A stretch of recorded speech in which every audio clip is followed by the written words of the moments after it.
Hello, it's the Coastline Kids Weekly Catchup, the Queen's favourite part of the week. Yes, I love it. We had another brilliant week in Coastline Kids this week, but if you missed it, I'm about to catch you up. Come on, it's the Coastline Kids Chat Show, and this time, Bob met Moses. Here's a clip. Hey, Moses, you want to do carpool karaoke? Well, yeah, I'd love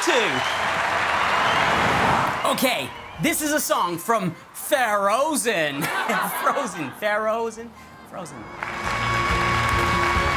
Let my people go. Let my people go. Okay, here we go again. Let my people go.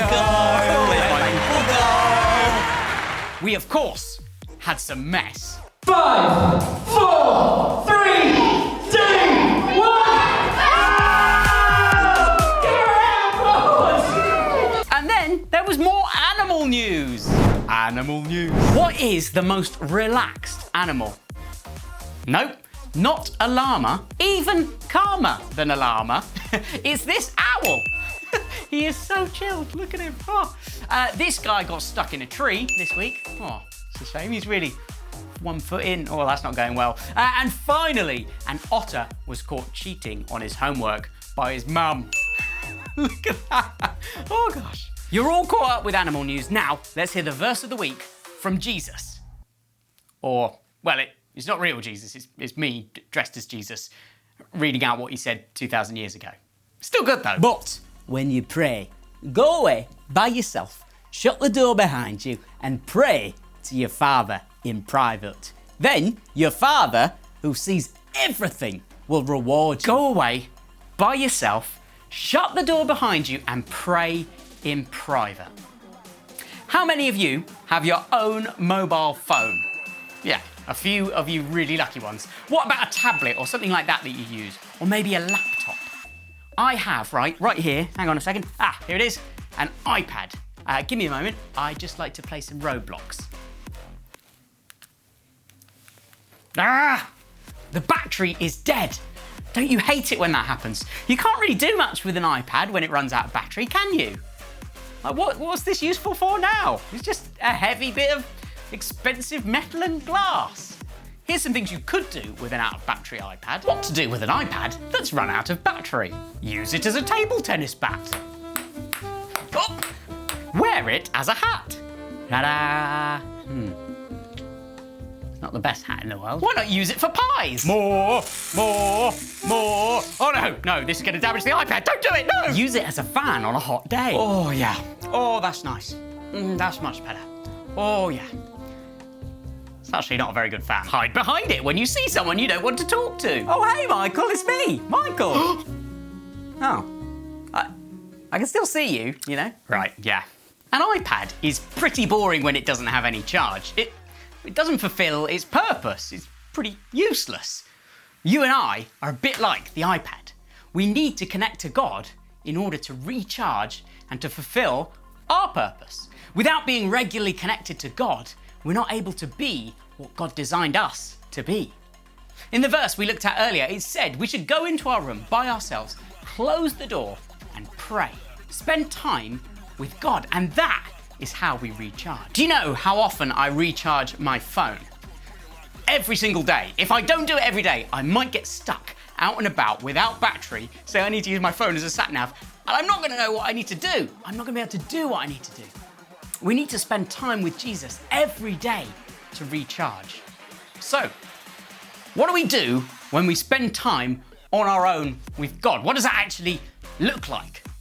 Jesus, in the Bible, would often go away and spend time on his own to recharge with God the Father. Even though he is God too, he still needed to spend time recharging. Let's find out what he did. I've got my Bible here. In Luke 6, verse 12 to 13, give me a second to get there, it says, one day, soon afterwards, Jesus went up on a mountain to pray, and he prayed to God all night. At daybreak, he called together all of his disciples and chose 12 of them to be apostles. So it's hard to know what Jesus actually did to spend time with God because, well, he did it in private too. But we can make some guesses and we can do some detective work. Aha!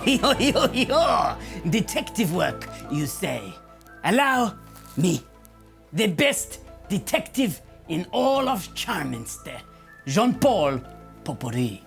Okay, so the Bible, it says that Jesus prayed. So I'm going to guess that involves chatting to God, the pray part, chatting to God. And then it says he came down the mountain and chose 12 disciples to be apostles, which sounds to me, by the power of deduction, like he might have been asking God about who should be apostles.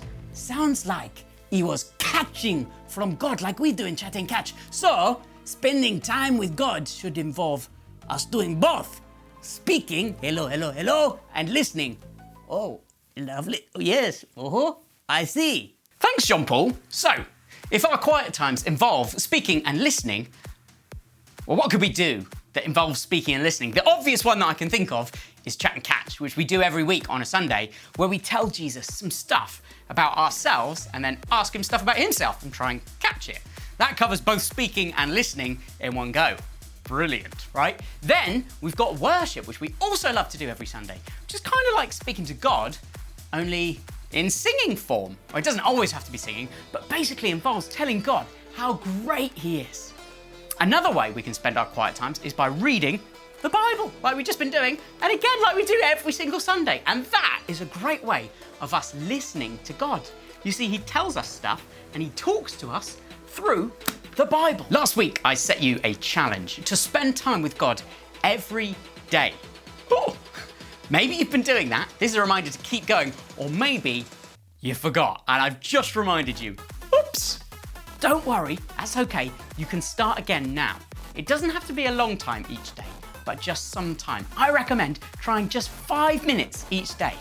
There's a little link in the description below with some ideas on what you can do for the rest of the week, how you can spend your quiet times, and you could do this forever, for eternity. And I think you'd do really well to do that. Now, I am looking forward to seeing you all again on Sunday and worshipping again together. That was super fun last week. Do come and join us if you can, but if you can't, you can always catch up here again on YouTube next week on a Wednesday for my midweek catch-up. Right, we must end with some more mess. It's the Coastline Kids way. Have a look at this, recorded from Sunday. 5, 4, 3, 2, 1!